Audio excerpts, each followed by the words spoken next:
Quel ami fidèle et tendre nous avons en Jésus-Christ, toujours prêt à nous entendre, à répondre à notre cri. Il connaît nos défaillances, nos luttes de chaque jour, parfait dans ses exigences. Il est riche en son amour.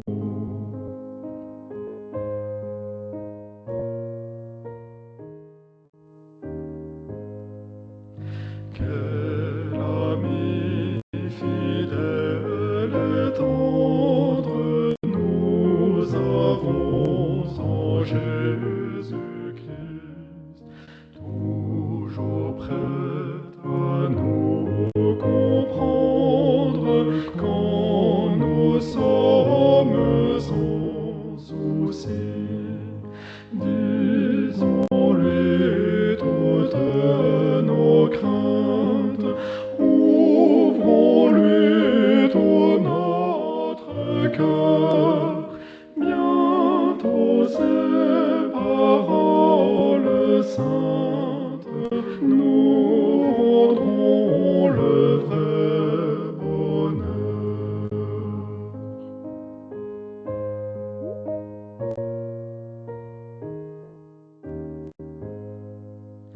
Quel ami fidèle et tendre nous avons en Jésus-Christ, toujours prêt à nous apprendre à vaincre en comptant sur lui.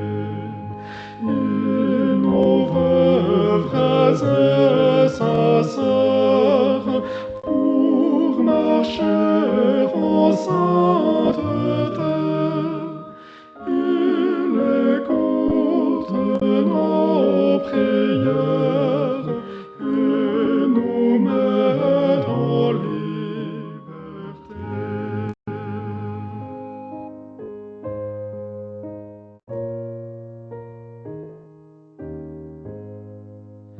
Quel ami fidèle et tendre nous avons en Jésus-Christ. Bientôt il viendra nous prendre pour être au ciel avec lui. Suivons donc l'étroite voie, en comptant sur son secours. Bientôt nous aurons la joie de vivre avec lui toujours.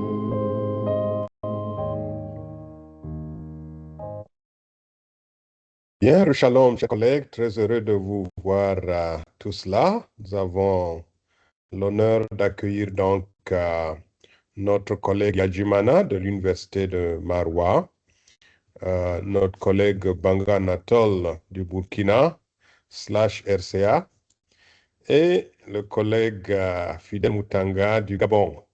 Donc, c'est vraiment les Nations Unies ici. Donc, nous disons merci au Seigneur pour ce jury exceptionnel. 4 personnes, 4 nationalités. Alors, bien, très heureux, chers collègues, de nous retrouver pour la soutenance du projet de thèse de notre candidat, Fidel Moutanga. Vous savez, on vous appelle candidat jusqu'à ce que un jour on vous appelle docteur Moutanga. Et donc, supportez, si vous êtes un collègue, qu'on vous appelle d'abord candidat. Ça fait partie de l'initiation, ça fait du bien. Ça fait du bien de s'habituer aussi à cette position-là en toute humilité. Un proverbe africain dit, si tu veux monter, il faut d'abord savoir te tenir en bas. Donc, c'est la première des choses avant de monter. Alors, ceci dit, chers collègues, nous sommes très heureux de nous retrouver. Ce ne sera pas une soutenance de thèse, donc c'est juste un projet. On sait qu'à ce stade, on tâtonne encore et c'est permis, on hésite encore et c'est permis. Mais c'est important parce que ça vous aidera à poser les jalons d'un travail qui porte beaucoup de fruits. C'est mieux de souffrir au moment de la fondation que de s'empresser à construire, à bâtir un édifice qui va s'écrouler comme un vulgaire château de cartes. Et donc la base est très importante. Voilà pourquoi cette présoutenance est excessivement importante. Quand nous étions doctorants, on nous faisait même soumettre à un exercice avant cette présoutenance-là devant les professeurs. C'était la présoutenance devant les camarades. Et je vous dis que les camarades étaient plus sévères que les enseignants.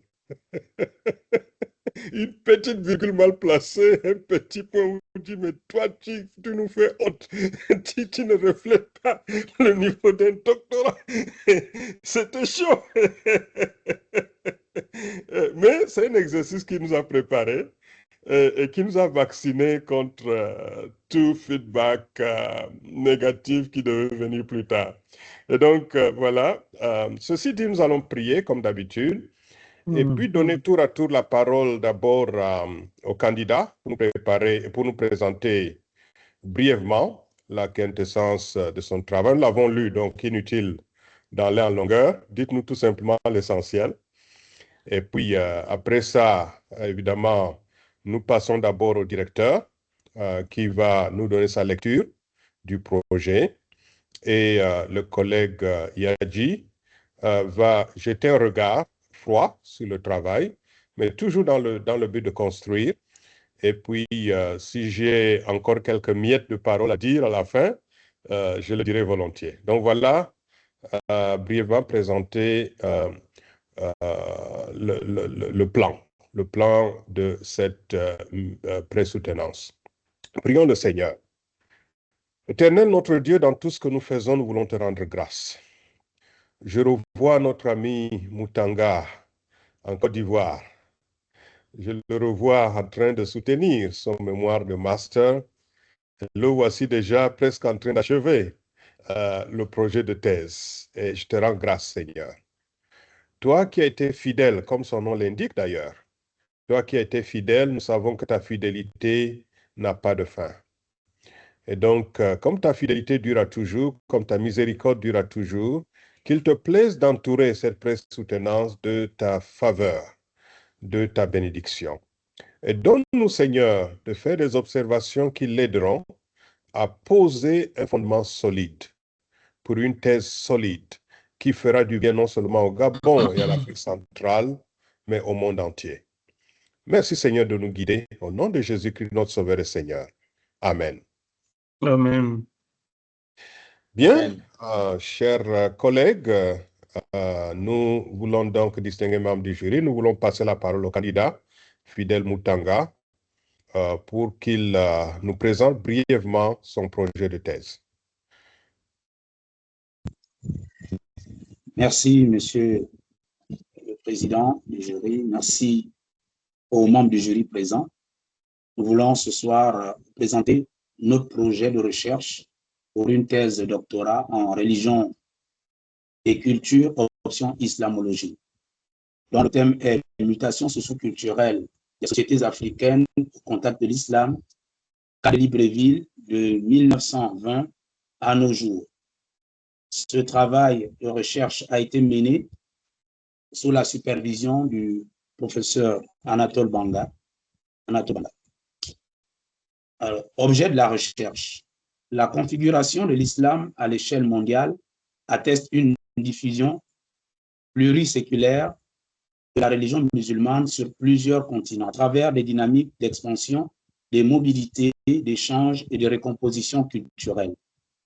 Une telle diffusion, en se déployant dans des environnements socio-culturels variés a favorisé les rencontres entre les acteurs musulmans et les sociétés autochtones.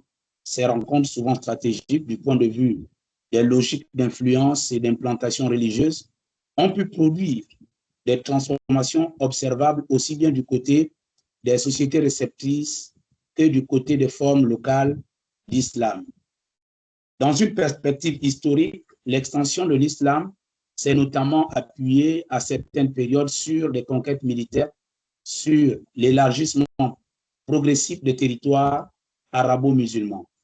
Après la mort du prophète Muhammad en 632, Abou Bakr fut désigné comme successeur et initia dès 634 des expéditions vers l'Afrique du Nord. Des campagnes contribuèrent à l'intégration des territoires tels que l'Algérie, la Tunisie, le Maroc dans l'espace d'influence arabo-musulman. Par la suite, au Mali, l'extension territoriale et annexa l'Égypte, consolida ainsi le processus d'expansion.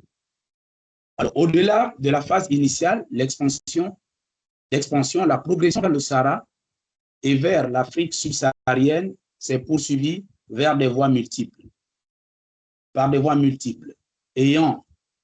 allant de l'implantation des réseaux commerciaux à la circulation d'idées et de pratiques religieuses. L'islam s'est ainsi diffusé du Maghreb vers le Sahara, puis vers le Soudan occidental et central. Cette diffusion n'a toutefois pas constitué un simple transfert homogène. Selon les régions et les groupes, l'islam a parfois intégré ou recomposé certaines coutumes locales au point de susciter des qualificatifs décrivant des formes situées de l'islam comme l'islam djoula. Dans le contexte gabonais, l'introduction de l'islam est plus tardive, généralement située à la fin du 19e siècle, avant une consolidation durant la première moitié du 20e siècle. Initialement perçue comme une religion majoritairement associée à des populations immigrées, l'islam a connu au cours des dernières décennies des dynamiques de conversion au sein de la population locale. Ces transformations se sont accompagnées de circulations éducatives, bourses d'études vers l'Arabie saoudite et l'Égypte, ainsi que d'une structuration plus visible de l'islam dans l'espace social. C'est dans ce cadre que s'inscrit la présente recherche, laquelle vise à analyser les mutations socioculturelles observées à Libreville au contact de l'islam. Elle entend appréhender la manière dont les interactions entre islam et société gabonaise ont contribué à transformer des pratiques et des représentations, des comportements et plus largement des équilibres identitaires et sociaux. De manière synthétique, l'étude se structure autour du thème « Les mutations socioculturelles des sociétés africaines autour de l'islam », cas de Libreville. Pour cette étude, 5 notions ont été définies. Il s'agit de mutations socioculturelles, islam, identité, syncrétisme et urbanité. Intérêt de la recherche. Sur le plan scientifique, l'étude vise à enrichir la compréhension historique et sociologique des contacts entre l'islam et sociétés africaines, en particulier au Gabon. Elle aborde la question des mutations socioculturelles comme phénomène transformationnel, en articulant une lecture des dynamiques religieuses et une analyse de leurs effets sociaux, culturels et symboliques.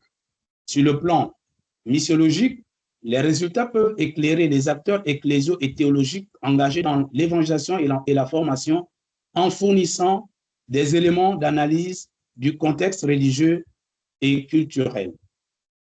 Sur le plan social, cette recherche met en évidence la réciprocité d'influence. L'islam transforme les sociétés, mais se transforme aussi au contact de ces sociétés.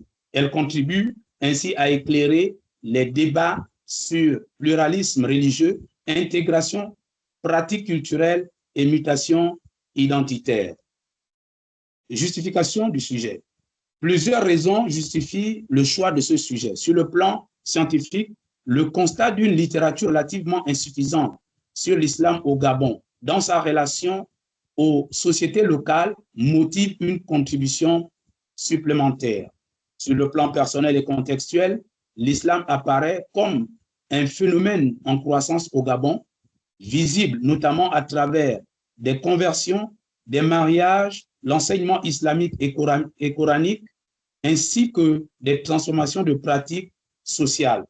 Dans cette perspective, l'islam est interprété comme un enjeu missiologique et socioculturel nécessitant une analyse rigoureuse.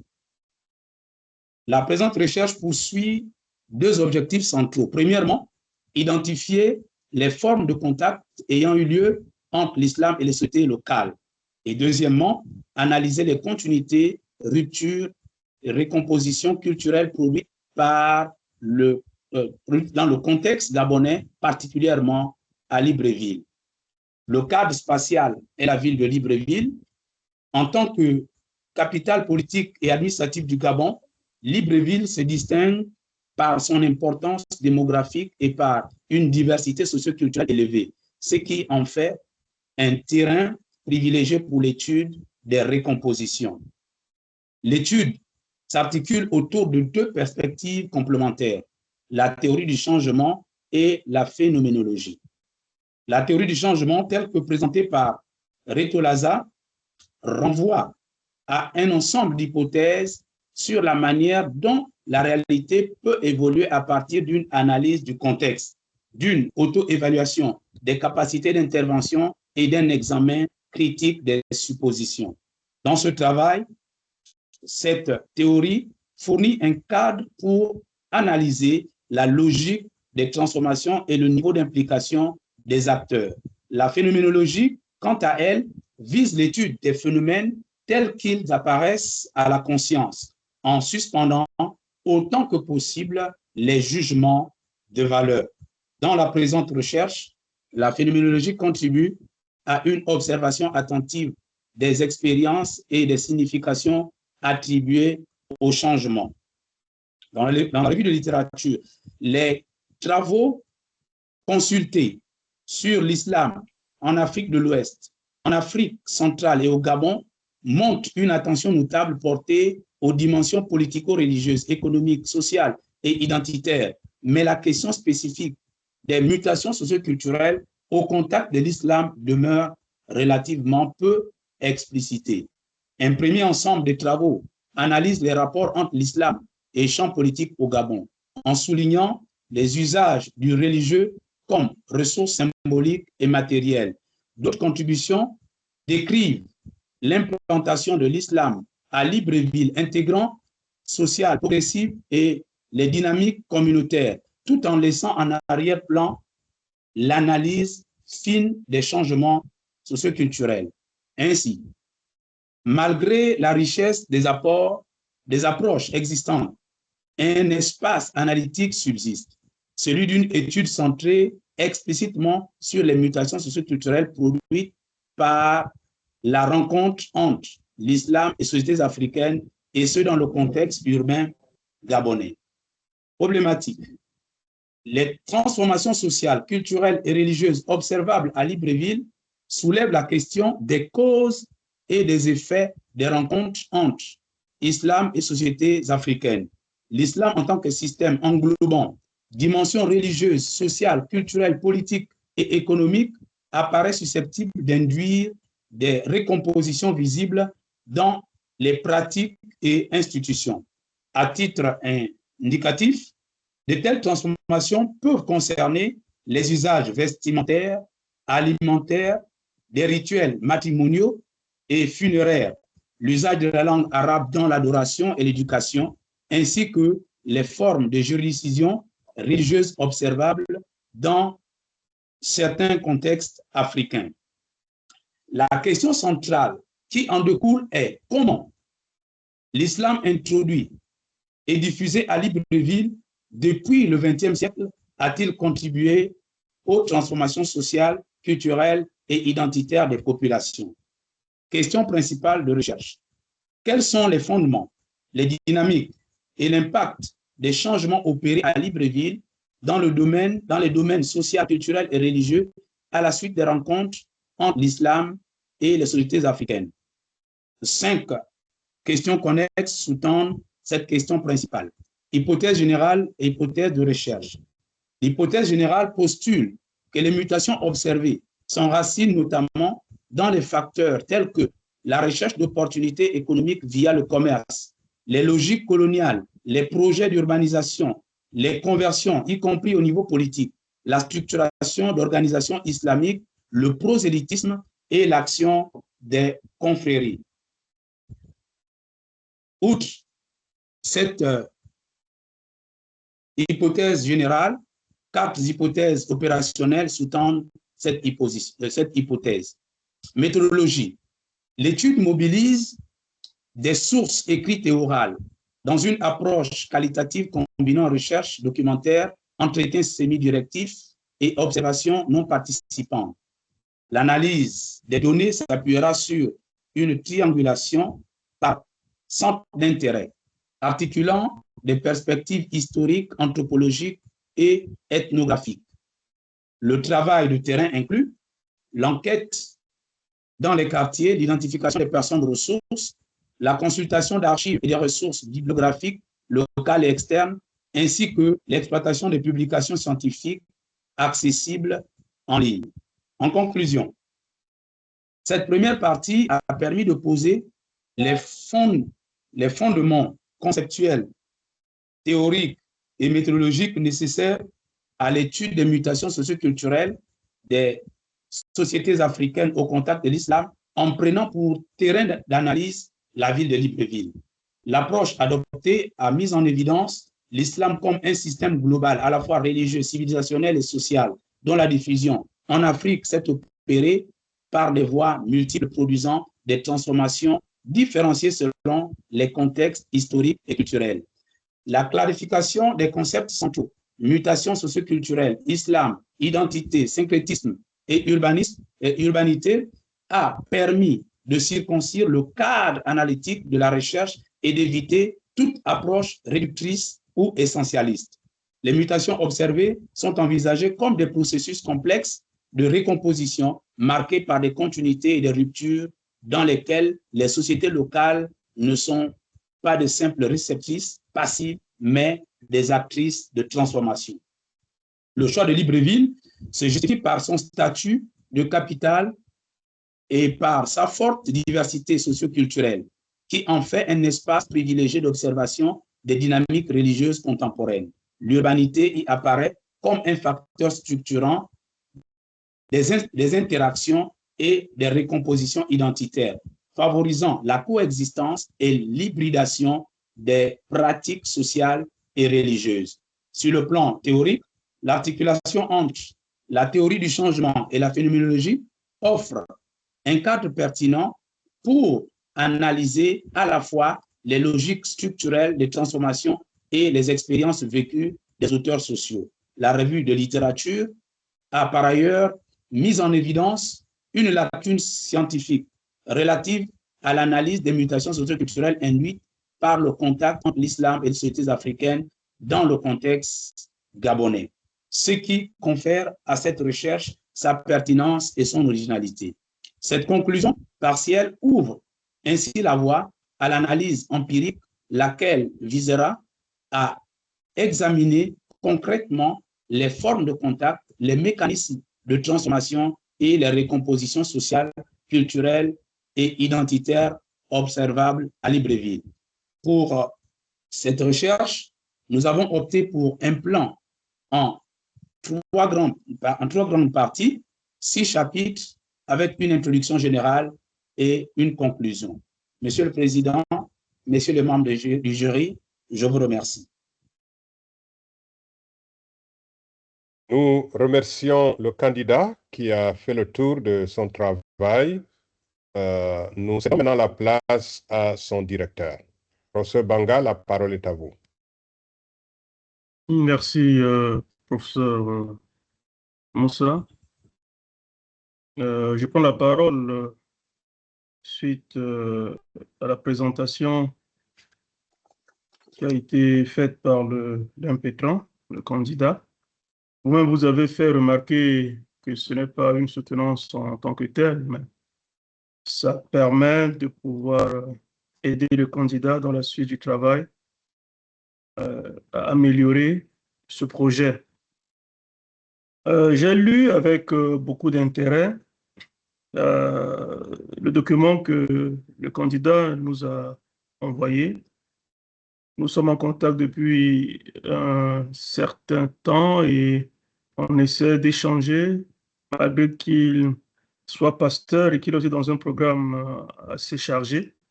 Donc, c'est ce qui a même fait décaler cette pré-soutenance. Moi aussi, de mon côté, nous avons essayé de travailler sur le projet. Et selon son désirata, ce serait après cette pré-soutenance que nous pouvons vraiment conclure est-ce qu'il sera arrêté définitivement comme plan de travail. Tout en reconnaissant que le candidat il maîtrise bien le sujet qu'il est en train de vouloir traiter et que, comme il l'a aussi soulevé, il y a des soucis de documentation, de recherche, puisque je crois que le travail que l'IUDE est en train de faire, c'est vraiment d'aider les églises et à ce qu'il y ait des recherches, à ce qu'il y ait des documents, des études qui soient faites par l'islam pour enrichir l'Église en Afrique, mais aussi nos nations. Donc, la plupart de ces travaux sont des travaux qui sont originels, qui parfois n'ont pas assez de documentation, mais je crois que l'étudiant a cette capacité de fouiller et de présenter sur le plan académique et scientifique un travail qui sera très utile pour l'Église en Afrique et pour le monde en général. Ceci étant, vous-même vous l'avez fait remarquer, ça ce n'est qu'un début. Ce travail est appelé à s'améliorer. Je l'ai beaucoup conseillé de suivre le guide de l'étudiant de l'UDI parce que dans ce guide, on trouve quand même, on présente comment les mémoires ou bien les thèses peuvent se faire. Je crois que sur ce plan, il y a encore beaucoup d'efforts à faire pour suivre de manière rigoureuse comment est-ce que l'IUDI attend qu'une thèse soit présentée. Vous aurez dû remarquer que dans le document que vous avez parcouru, il y a encore un travail à faire relativement à la revue de la littérature. Il doit améliorer. Et bon, j'ai été un peu confus. C'est vrai que j'ai pas eu le temps de pouvoir lui demander d'expliquer parce que en présentant une introduction, j'ai vu que ça se terminait par une conclusion partielle. Bon, soit c'est le résumé de tout le travail qui doit être fait, qui nous a été présenté ici, mais si c'est vraiment une introduction en tant que telle, on ne peut pas avoir une conclusion partielle à la fin de l'introduction.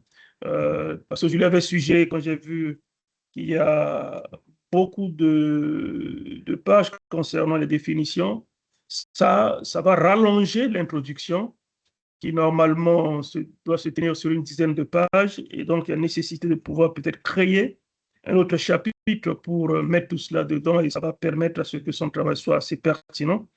En voyant aussi le plan de travail, comme je l'ai dit, il y a des choses à améliorer parce que même chaque chapitre doit se conclure par une conclusion partielle, ce qui ne ressort pas de ces présentations.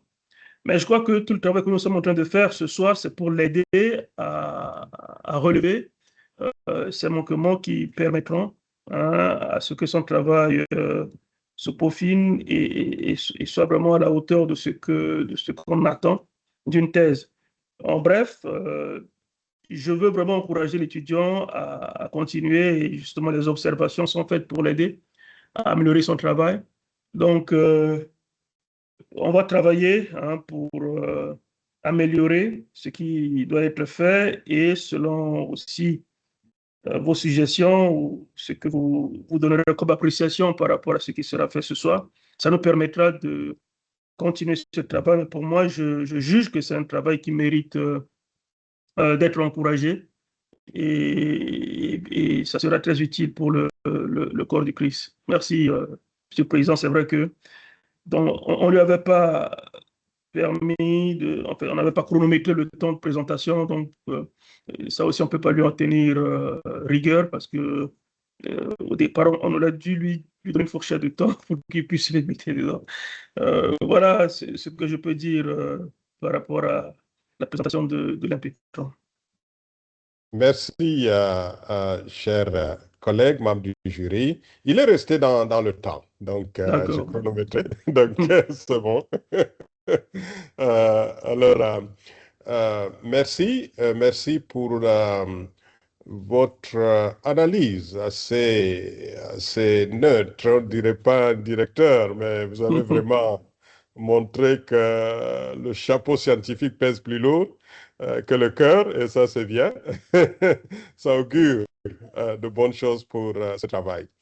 Alors, sans plus tarder, je passe la parole à notre collègue Yadji Manna, qui vient avec d'autres besicles anthropologiques et aussi beaucoup d'expérience dans l'analyse des travaux au niveau doctoral sur un terrain neutre. Alors, ça nous permettra aussi d'avoir son regard pour améliorer le projet. La place vous revient, cher collègue Yadji Mana. Bien, merci, professeur, pour la parole donnée. Je voudrais commencer par m'acquitter des devoirs de civilité pour dire que c'est toujours un honneur que de savoir que je suis associé aux activités scientifiques de l'institution dont vous avez la charge. Donc, je vous remercie infiniment pour cette confiance renouvelée. Je voudrais également saluer ici la présence du professeur Banga, qui est le directeur, de cet avant-projet de thèse que nous soumet le candidat Fidel Mutanga, et qui porte sur les mutations socio-culturelles des sociétés africaines au contact de l'islam. Quand on l'a entendu développer son propos liminaire, tout de suite, j'ai compris qu'il avait une très bonne maîtrise de son sujet. À un moment, je pensais qu'on était à la soutenance. Or, nous ne sommes qu'à une pré-soutenance de l'avant-projet de thèse. Bien, avec la permission du jury, je voudrais développer mes observations page après page. Peut-être que j'aurai une ou deux questions, mais ces questions seront davantage dans le sens de comprendre un certain nombre de choses. Donc, du coup, il ne sera pas question pour le candidat de donner des réponses exactes aux questions que je vais poser. Donc, quand je dis cela, je voudrais qu'on commence par le titre. Le titre du travail que nous propose le candidat Fidel Mutanga, c'est « Mutations socio-culturelles des sociétés africaines au contact de l'islam, 2 cas de Libreville de 1920 à nos jours ». Bon, c'est vrai, je fais une observation, mais en dernier ressort, il revient à son encadreur peut-être d'entériner ou pas les observations que je veux faire, parce que tout compte fait, il s'agit d'améliorer son travail. Je pense pour ma part qu'on peut reformuler ce titre-là de sorte à avoir 2 variables. Du coup, je propose ceci. Je ne sais pas s'il est en train de prendre les notes. Autrement, peut-être à la fin de cette soutenance, je pourrais lui envoyer, à travers vous, professeur, les observations que j'aurais mentionnées sur le document numérique que vous m'avez transmis. Donc, par rapport à son sujet, je suggère qu'il le reformule en écrivant, par exemple, « Islam et mutations socioculturelles en Afrique ». Cas de Libreville. Je vais revenir sur la bonne chronologie qu'elle a indiquée. Mais je répète, le titre serait peut-être plus intéressant s'il était formulé de la sorte. « Islam et mutations socioculturelles en Afrique, 2 cas de Libreville ». Maintenant, au sujet de la bonne chronologie 1920 à nos jours. peut-être que l'observation que je fais là est relative aux questions que je voulais poser. La bonne 1920 à nos jours concerne-t-elle le cas général de l'Afrique ou le cas spécifique de Libreville? Parce que si cette bonne concerne le cas spécifique de Libreville, alors le sujet sera Islam et mutations socio-culturelles en Afrique. 2 points, cas de Libreville, 1920 à nos jours. Et peut-être 1920 à nos jours, le candidat peut mettre cette borne-là entre parenthèses.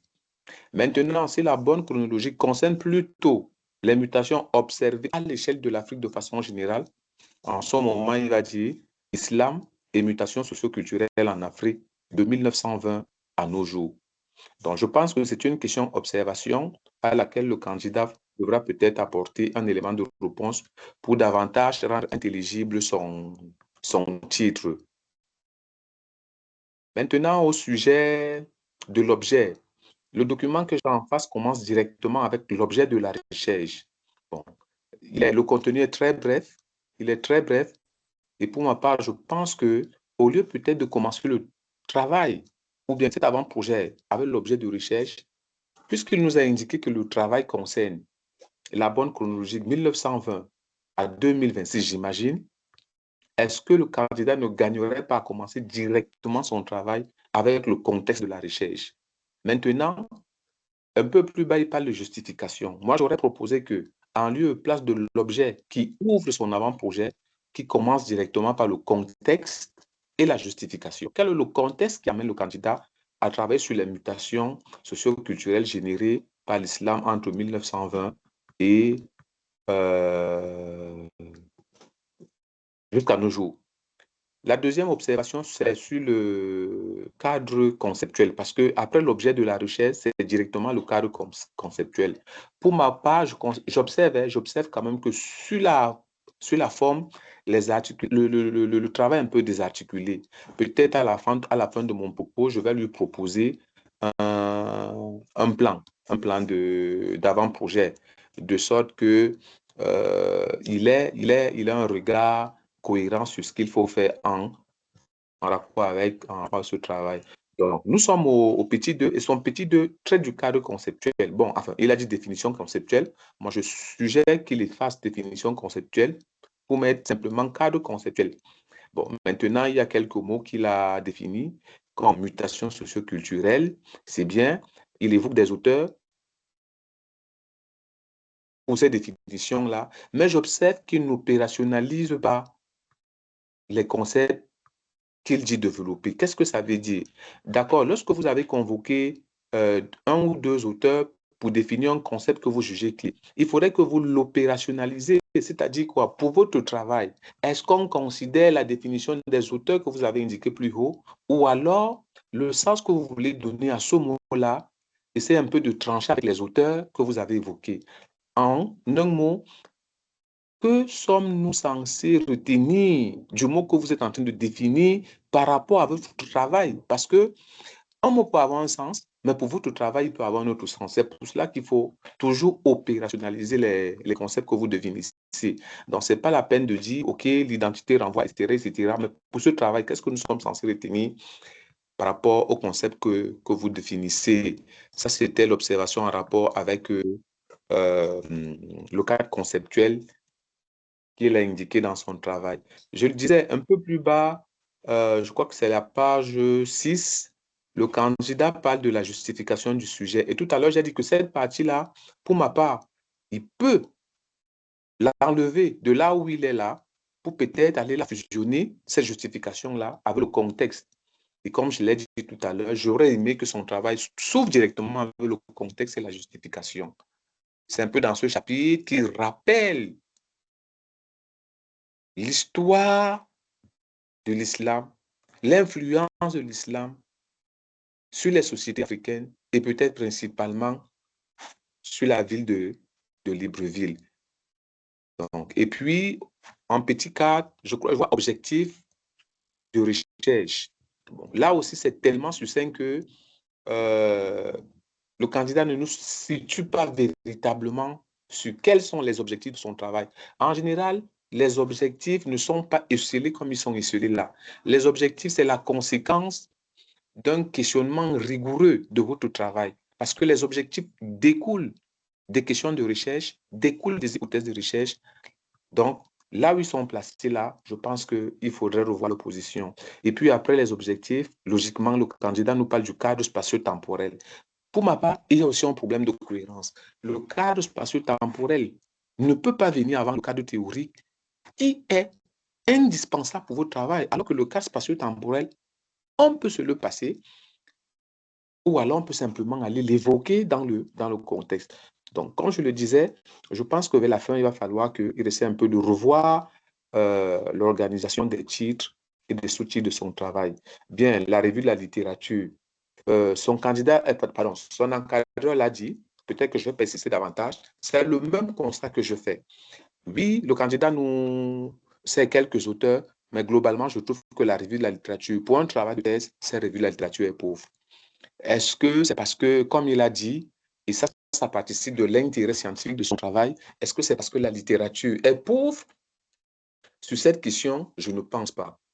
Donc, c'est pour cela qu'il faudrait que le candidat s'ouvre, même si c'est l'influence de l'islam, sur d'autres continents, c'est toujours des documents qu'il faut exploiter. Il ne faudrait pas simplement que vos documents traitent uniquement de la situation de Libreville. Là, on comprend effectivement que votre revue de la littérature sera pauvre. Maintenant, sur votre problématique, vous voyez, ici aussi, elle est très succincte. C'est maximum 9 livres pour une problématique. Non. La problématique, c'est même le nœud d'un travail scientifique. Parce que vous ne pouvez pas faire la problématique sans la revue de la littérature. En réalité, c'est au niveau de la problématique qu'on indique un peu ce qu'on veut faire du sujet qu'on a évoqué. Donc, dans un premier temps, effectivement, on essaie un peu de dire ou de rappeler les travaux des dévanciers, d'en résumer peut-être les limites de leurs travaux et maintenant de finir dans cette problématique-là par indiquer exactement qu'est-ce que vous, fidèles sur la question des mutations sociales par rapport aux autres, qu'est-ce que vous voulez faire? Et c'est également dans cette problématique-là qu'on indique le cadre théorique mobilisé. Donc, je pense qu'il faut revoir aussi cette problématique-là. Et vous voyez, dans votre cas, votre problématique finit avec une question centrale. Bon, ça aussi, je n'ai pas compris parce que la problématique, comme je l'ai dit, finit avec une question centrale que vous avez formulée de la sorte. Comment l'islam introduit et diffusé à Libreville depuis le début du XVIIIe siècle a-t-il contribué aux transformations? Vous voyez, c'est une question dans la problématique. Et vous avez dit c'est une question centrale. Sauf que, en neuf, je vois comme question principale. Quelle différence y a-t-il donc entre la question centrale et la question principale? Je pense que c'est la même chose. Je pense que c'est la même chose. Or, dans votre travail, on va donc conclure en l'état que vous avez deux questions principales, ce qui n'est pas bon pour un travail scientifique. Donc, un travail scientifique a une question centrale.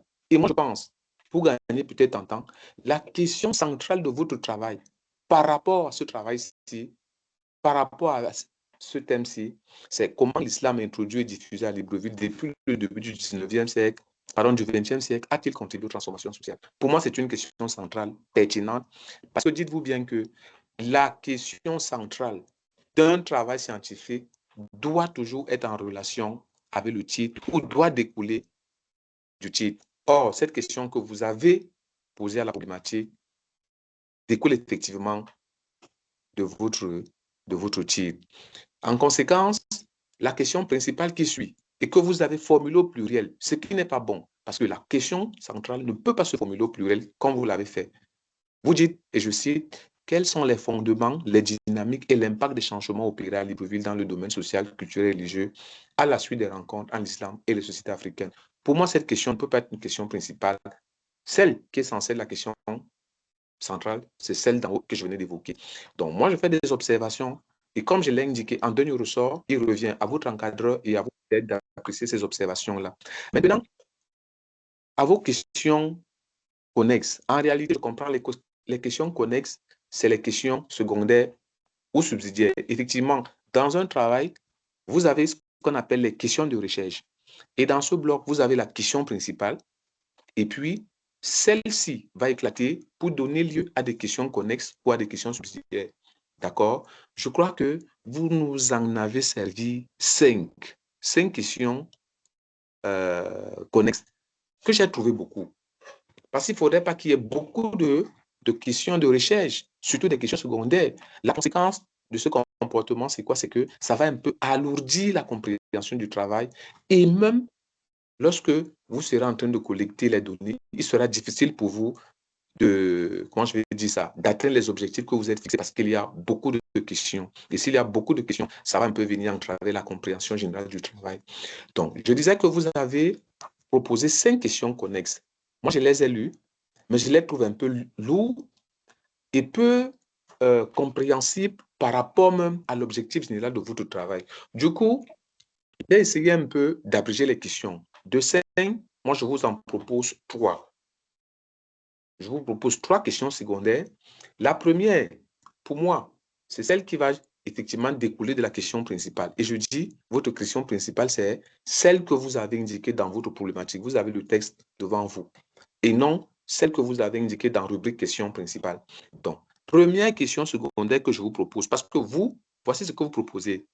Quel fondement explique les mutations observées? Ça, c'est la première question. Connaissez ce que vous avez proposé. Bon, moi, je dis, ça, c'est connu. Ça, c'est connu, vous n'avez pas besoin de poser cette question. Mais je dis, il faut peut-être, parce que n'oubliez pas que vous traitez des mutations socio-culturelles. Or, en général, on dit ce qui caractérise la culture, c'est le changement. Donc, par définition, les cultures sont dynamiques. Ce qui est fait hier ne sera pas fait de la même façon demain. L'islam, c'est une composante, d'accord? Pour que la culture change, pour que la ville de Libreville change, effectivement, il peut y avoir 2 facteurs. La ville de Libreville peut changer en interne, mais la ville de Libreville peut changer parce qu'il y a un facteur externe. Dans le cas d'espèce, le facteur externe qui dynamise un peu la structure sociale de Libreville, c'est quoi? C'est l'islam. Donc, moi, je dis, si vous vous intéressez aux mutations socioculturelles, c'est peut-être de voir l'architecture sociale même de Libreville. Est-ce que l'islam qui pénètre Libreville et qui apporte des changements socioculturels considérables n'a pas trouvé un terreau favorable, n'est-ce pas, à ce changement? Du coup, la question que je propose, la question qu'on est numéro 1, bien sûr, c'est en quoi la société de Libreville favorise-t-elle l'influence de l'islam sur les pratiques et les comportements des populations?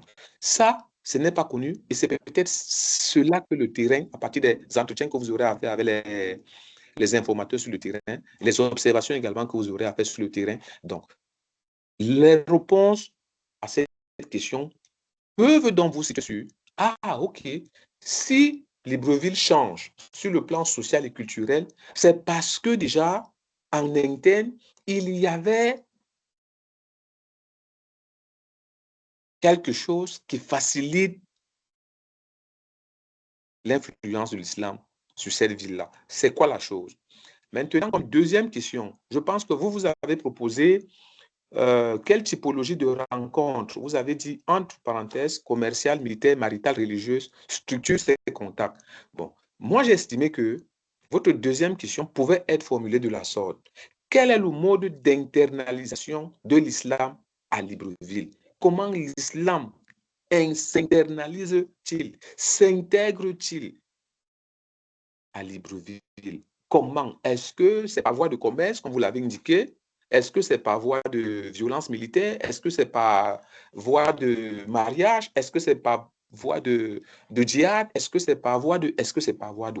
Donc, une question sur le mode d'internalisation de l'islam à Libreville vous aide à comprendre donc la première question connexe. Pour être finalement à Libreville, il y avait déjà des choses qui ont facilité la pénétration facile de ces religions dans cette ville-là. Maintenant, je crois que vous aviez proposé également une autre question, et c'est celle-ci. Quels changements et incidences ces rencontres produisent-elles sur l'islam et les sociétés locales? Un peu plus bas, vous avez dit comment les échanges commerciaux, l'enseignement coranique et les mariages, vous allez voir que cette dernière question connexe-là, c'est une répétition de votre deuxième question connexe. Donc, du coup, moi, je pense qu'il faut les supprimer. Et comme troisième question, que je vous propose dans la rubrique questions connexes, au regard des mutations sociales et culturelles observées à Libreville, que représente l'islam pour les communautés? Parce que oui, l'islam, c'est une religion, d'ailleurs, qui va venir intégrer une communauté.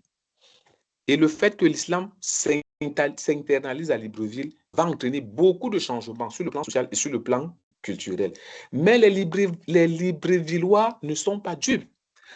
Au Cameroun, par exemple, au nord du Cameroun, par exemple, effectivement, l'islam est en train de gagner du terrain parce qu'il y a de plus en plus de mosquées qui sont construites, parce qu'il y a beaucoup de non-musulmans qui s'islamisent du fait peut-être des mariages.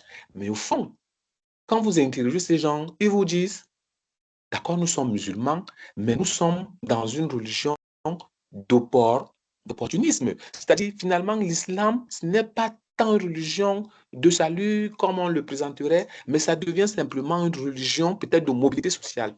On veut changer le statut. On veut peut-être avoir une activité commerciale quelconque. On veut peut-être se marier à une fille, je ne sais pas, une belle fille entre guillemets.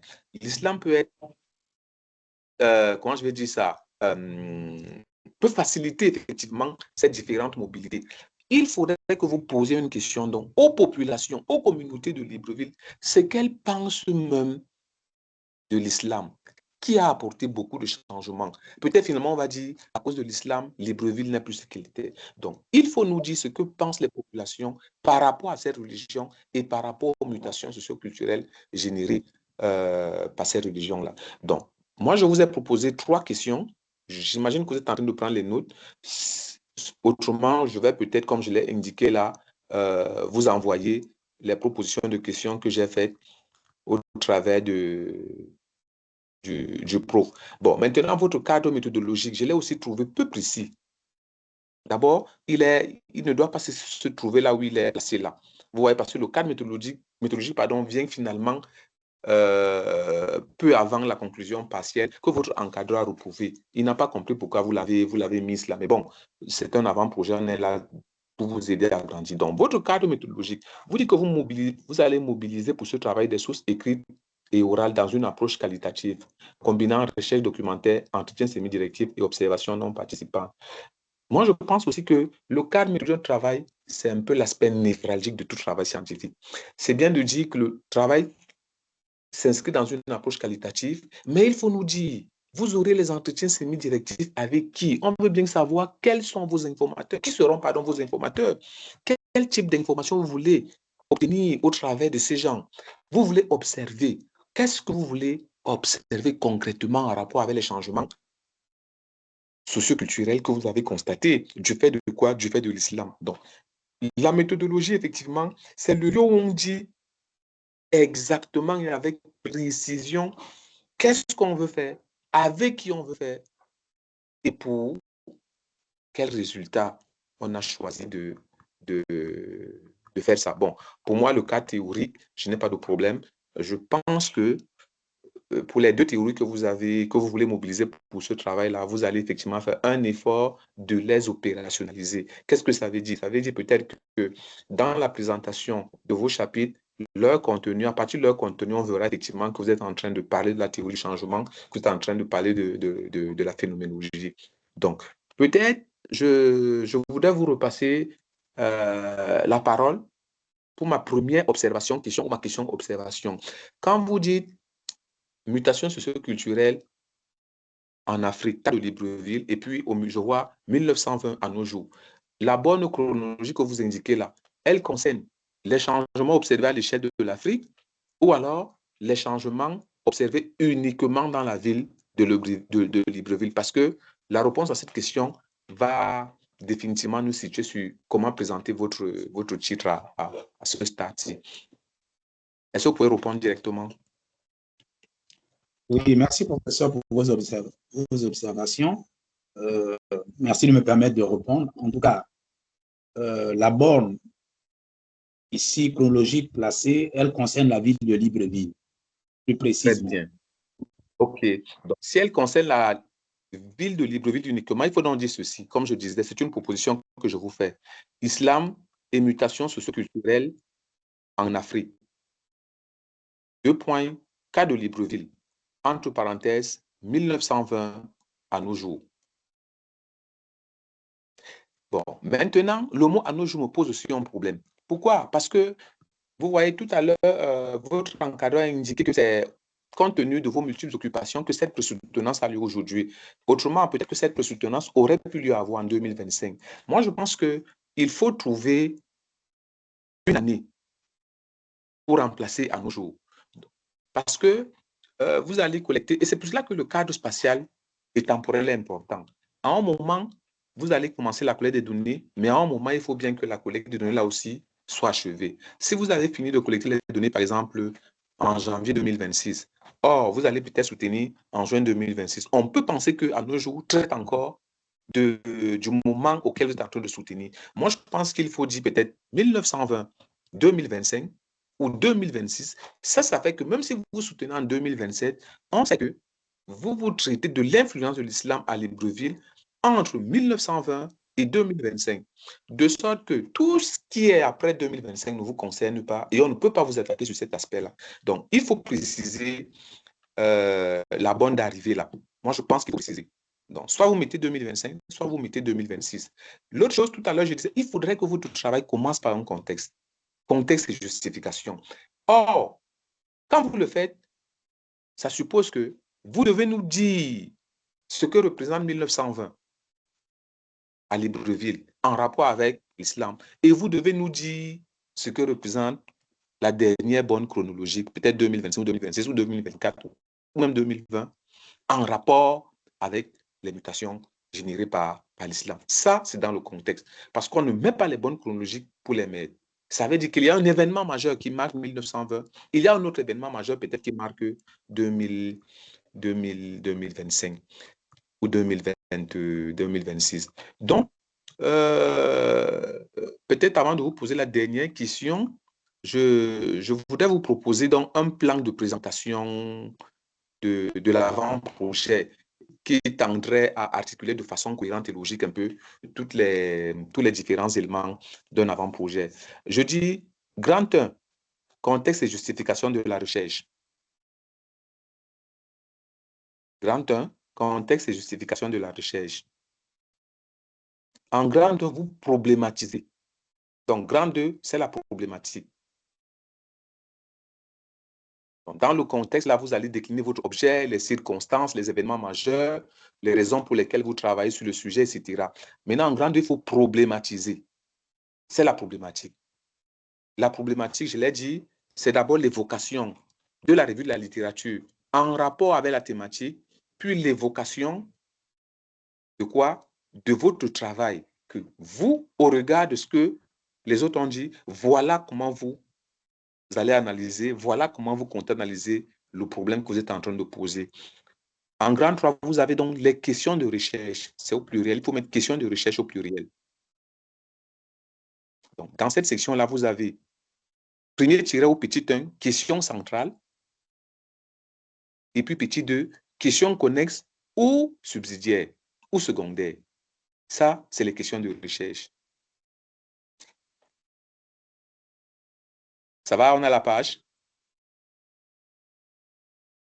Oui, ça peut aller. Voilà. Après, donc, les questions de recherche, vous allez en grand 4, vous traitez des hypothèses de recherche. Parce que dans le travail que vous nous avez donné ici, vous voyez, c'est un peu désarticulé, ce n'est pas bon. Or, on pose les questions parce qu'on est d'abord à la maison et puis on émet des hypothèses, c'est-à-dire des réponses provisoires aux questions qu'on vient de poser. C'est des hypothèses que le terrain va permettre soit de vérifier, soit de ne pas vérifier. Donc, vous avez autant d'hypothèses pour autant de questions. Qu'est-ce que ça veut dire? Ça veut dire qu'à la question centrale, il faudrait qu'il y ait une hypothèse centrale. Maintenant, comme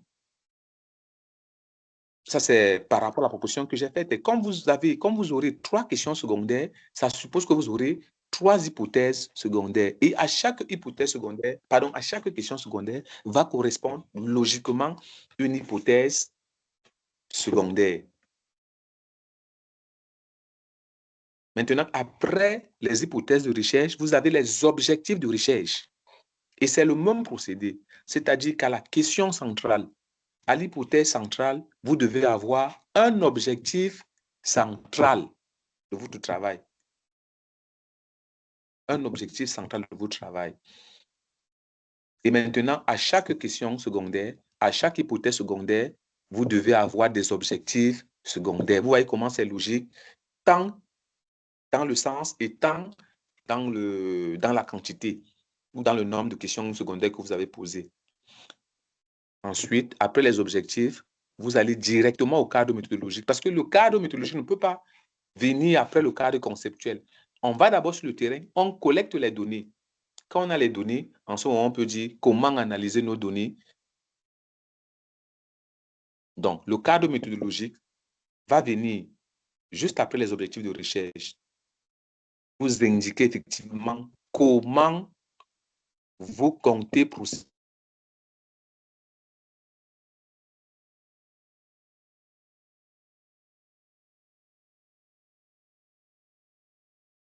Il faut plus entretien avec telle catégorie de personnes pour tel type de résultats escomptés. Donc, après le cadre méthodologique, vous avez donc le cadre conceptuel et théorique. Et j'ai dit qu'il faudrait que votre cadre conceptuel là soit aussi opérationnalisé. D'accord? Il faut définir les mots-clés à la lumière des auteurs qui l'ont fait, mais il faut pouvoir contextualiser les concepts clés de votre travail. Ça, c'est pour que ça facilite la compréhension et ça va vous éviter peut-être les mauvaises interprétations ou les malinterprétations le jour de la soutenance. Et puis, logiquement, le cadre théorique, vous devez aussi dire, pour chaque théorie, vous dites ce que c'est. Peut-être vous évoquez l'auteur de la théorie et vous indiquez en quoi cette théorie-là va vous être utile. Vous dites ce que c'est la théorie, vous en indiquez l'auteur et vous dites en quoi cette théorie-là que vous mobilisez, là, en quoi est-ce qu'elle va vous aider dans le cadre de votre thèse. Et puis enfin, vous avez dans le cadre spatio-temporel. Ça aussi, c'est important parce qu'il ne faut pas dire le travail va se baser. Bon, ça, j'ai aimé, vous l'avez indiqué. Vous avez dit pourquoi est-ce que le travail est uniquement confiné à Libreville. Parce que finalement, Libreville, c'est le condensé de tout le Gabon. Ça, moi, j'ai aimé. Mais le cas temporel, c'est ce que je disais tout à l'heure. Pourquoi 1920 et à nos jours? C'est vague. Il faut dire à nos jours. Est-ce que c'est 1920? Et qu'est-ce qui, pardon, est-ce que c'est 2025? Est-ce que c'est 2026? Et que correspond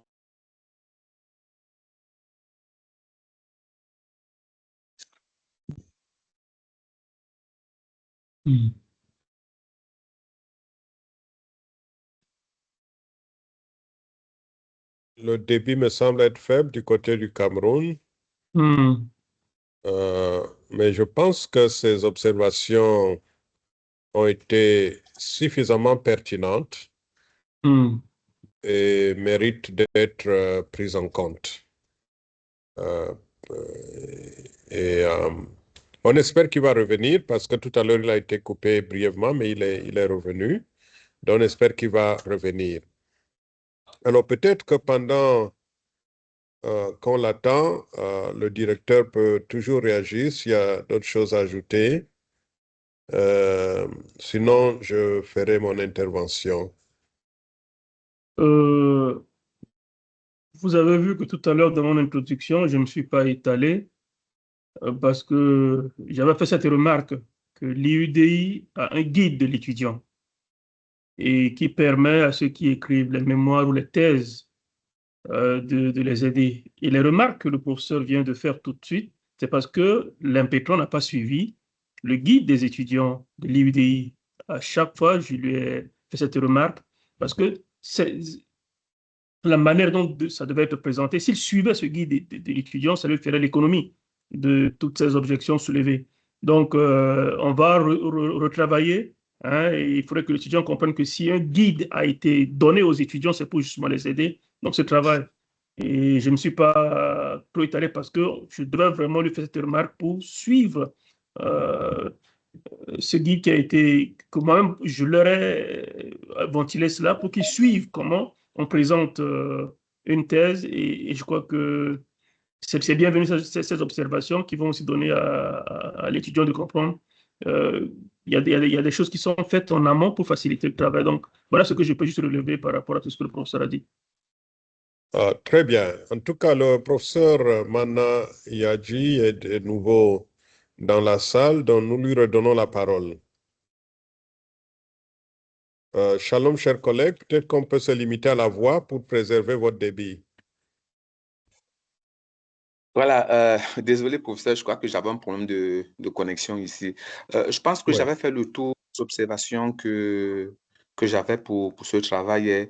Mais je disais que j'avais une dernière question quand même, que je voulais poser au candidat. Quel est le véritable objet de votre recherche? Qu'est-ce que vous voulez analyser? Analyser l'influence de l'islam.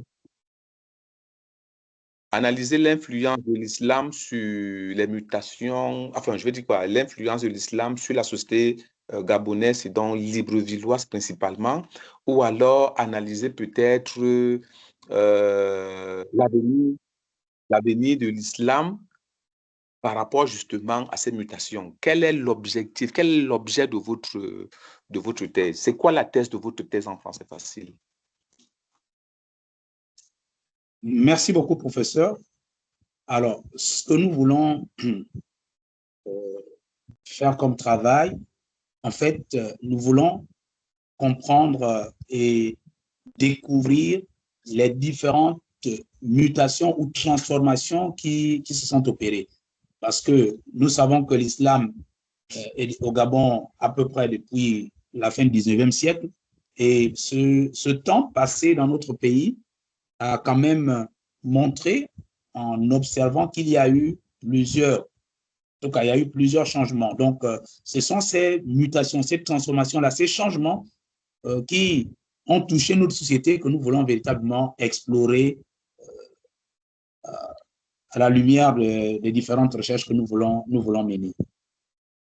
Je ne sais pas si je peux répondre à votre question. Est-ce que, en vous contentant uniquement d'analyser les mutations socio-culturelles générées par l'islam, ne va pas vous confiner à faire une étude essentiellement descriptive? Moi, j'aurais préféré que vous analysiez non pas l'influence, parce que ça, c'est évident, hein. On a dit que les cultures sont appelées à changer. Et l'islam, c'est un facteur justement de changement socio-culturel dans une société quelle qu'elle soit.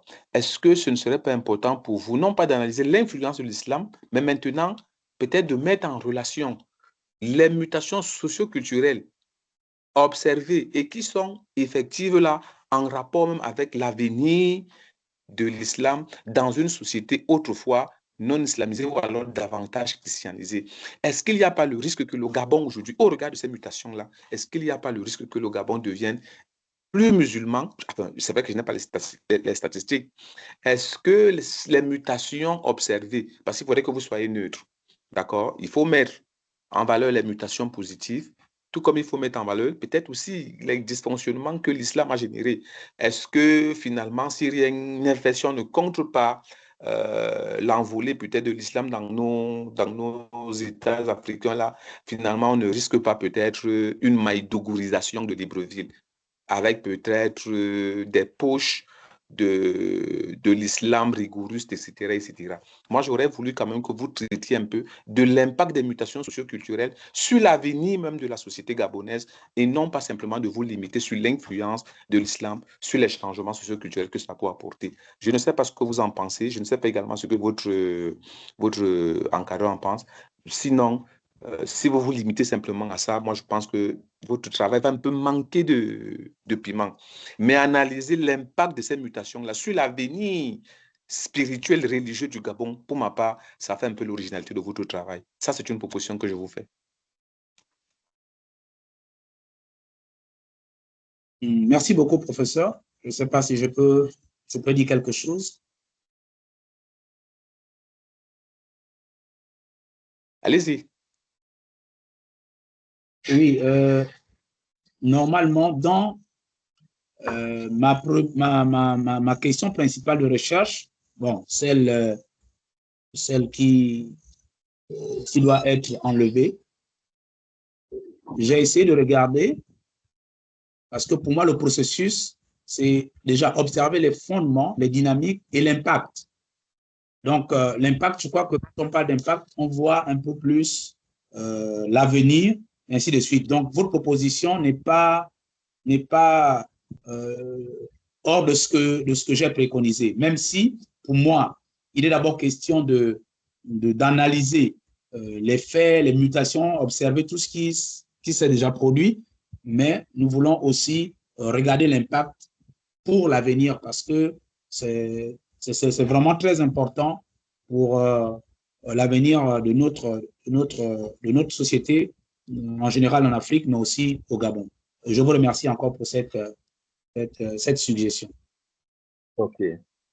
D'accord, professeur, je voudrais vous repasser la parole sur ces dernières questions en indiquant quand même que le projet de thèse que nous soumet le candidat Fidèle Moutanga est un sujet d'actualité, il est pertinent et moi je pense que de concert avec son encadreur, on devra simplement peut-être l'encourager à, à aller au bout de ses travaux, de sorte effectivement enrichir la littérature, comme il a dit, insuffisante dans ce domaine, mais de voir, comme il a dit, quel est l'impact finalement de l'islam en Afrique et principalement au Gabon. Donc, c'est un sujet très pertinent et tout ce que moi j'ai à lui dire, c'est vraiment de l'encourager dans ce sens.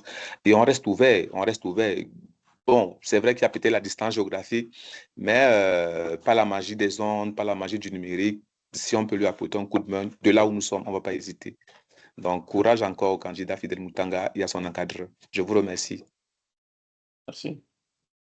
Merci infiniment, distingués collègues. C'est avec beaucoup de joie et d'attention que je vous ai suivi. Et je pense que je fais tout simplement mienne vos observations. J'aimerais néanmoins relever trois points qui ont attiré positivement mon attention. D'abord, l'éloquence du candidat. Ça, c'est vraiment encourageant. On voit quelqu'un qui a l'habitude de parler devant un auditoire, donc qui a la parole facile, et ça, c'est bien, toujours. C'est une qualité qu'il faut préserver. Je vois aussi qu'il sait où aller, et ça, c'est déjà bien. C'est vrai qu'il faut réorganiser maintenant. Il a tout, en fait, dans son projet. Il suffit de réaligner, de réorganiser, de déplacer les meubles. Et ça, c'est un travail beaucoup plus facile à faire quand on a une vision claire de ce qu'on veut atteindre comme objectif. Et l'autre point que j'aimerais relever, c'est que le candidat maîtrise son contexte. Donc, d'abord, c'est un Gabonais qui a grandi et qui sert à Libreville, donc il maîtrise bien son contexte. Et ça, c'est un atout. C'est un atout. Ça lui permet déjà d'aborder le sujet avec beaucoup plus de maîtrise. Alors, sur ce, je ne sais pas si le collègue Fidèle nous suit. Collègue Fidèle. Je vous suis 5 sur 5. Merci. Très bien, très bien. Alors, j'aimerais tout simplement faire deux observations dans le sens d'améliorer le travail. Tout au début, vous savez que j'enseigne l'histoire de l'islam. Alors, quand j'ai vu votre chronologie, vous avez commencé par la Tunisie, l'Algérie, et tout ça, avant de revenir en Égypte. J'ai dit, mais tiens, ou bien j'ai mal enseigné ce cours, ou alors il y a un problème là, parce que dans la chronologie de l'histoire de l'islam, c'est toujours l'Égypte qui vient avant l'Ifriqiya. Et je peux encore vous présenter l'une des cartes que j'avais montrées en classe. C'est celle-ci, je pense que vous voyez la carte. Ça, c'est la carte d'expansion islamique. Donc, en 632, donc à la mort de Muhammad, voici le territoire couvert par l'islam, le vert foncé. Maintenant, à partir d'Abou Bakr, Omar, Othman, l'islam s'est agrandi d'abord avec les conquêtes qui ont conduit jusqu'à la conquête de l'Égypte, dont les conquêtes de 632 à 661. D'abord l'Égypte. Et maintenant, de 661 à 750, C'est là où la conquête s'est accélérée jusqu'à aller aux portes de la France, à Poitiers, avec la bataille de Poitiers, et revenir s'installer en Espagne, où les Arabes ont dominé pendant presque 7 siècles. Donc voilà, c'est bien parce que ça apparaît dans votre introduction et il ne faudrait pas commettre d'erreurs historiques à ce stade-là. Maintenant, la deuxième observation est un conseil. Que faire pour contourner la difficulté de manque de littérature? C'est un problème récurrent. C'est pour ça que vous, qui êtes de la première génération, allez en fait aider beaucoup vos cadets parce que vous allez déblayer le terrain. Le monde évangélique a négligé la recherche sur l'islam. Et les catholiques ont mieux fait que nous. Ça, je dois leur donner des coups de chapeau. Ils ont mieux avancé, mais malheureusement, ils n'ont pas exploré le côté missiologique. Ils avaient d'autres intérêts. Et donc, ce qui fait que le terrain est neuf, mais malgré tout, il y a des moyens intelligents de contourner la difficulté. Premier conseil, comme l'a dit le collègue Yajimana tout à l'heure, ne regardez pas seulement le phénomène de mutation islamique à Libreville. Voyez aussi le phénomène dans d'autres villes. S'il y a un texte qui a été écrit sur les mutations à Yaoundé, par exemple, j'ai lu un travail de recherche sur les mutations à Yaoundé. Ça peut vous intéresser. Je vous ai parlé déjà de ce qui s'est passé à Abidjan avec ma collègue Marie Mirand de Paris, qui a fait une recherche très pointue sur les mutations au niveau de la ville d'Abidjan. Et vous pouvez voir ce qui se passe aussi en dehors de l'Afrique, à Jakarta, même à Los Angeles ici, à Toronto, à Québec-Ville, et donc à Paris, à Bruxelles, à Londres. Alors, tout cela va vous permettre de voir comment l'islam change la dynamique dans une ville. Ça peut vous inspirer. Ça peut vous aider à mieux comprendre même le phénomène de Libreville à partir de ce que vous observez ailleurs. Deuxième conseil, voyez aussi tous les travaux qui portent sur la ville de Libreville et surtout des travaux en sciences sociales ou en histoire.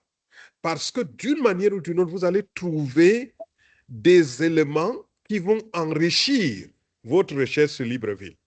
Par exemple, vous trouvez une thèse sur les mutations économiques dans la ville de Libreville.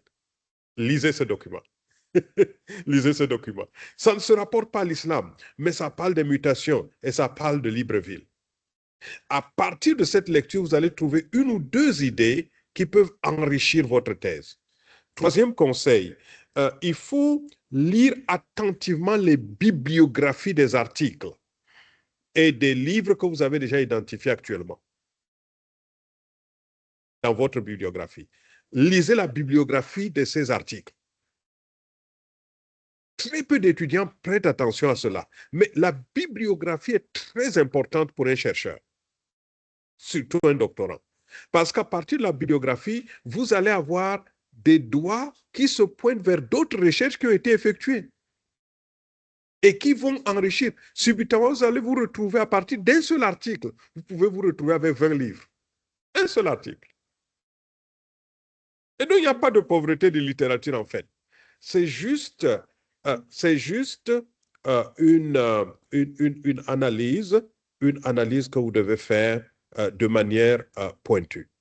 Et puis, j'aimerais également dire ceci, chers collègues, en matière de recherche, il y a aussi la collecte de données empiriques pour combler la lacune dans l'absence de données livresques.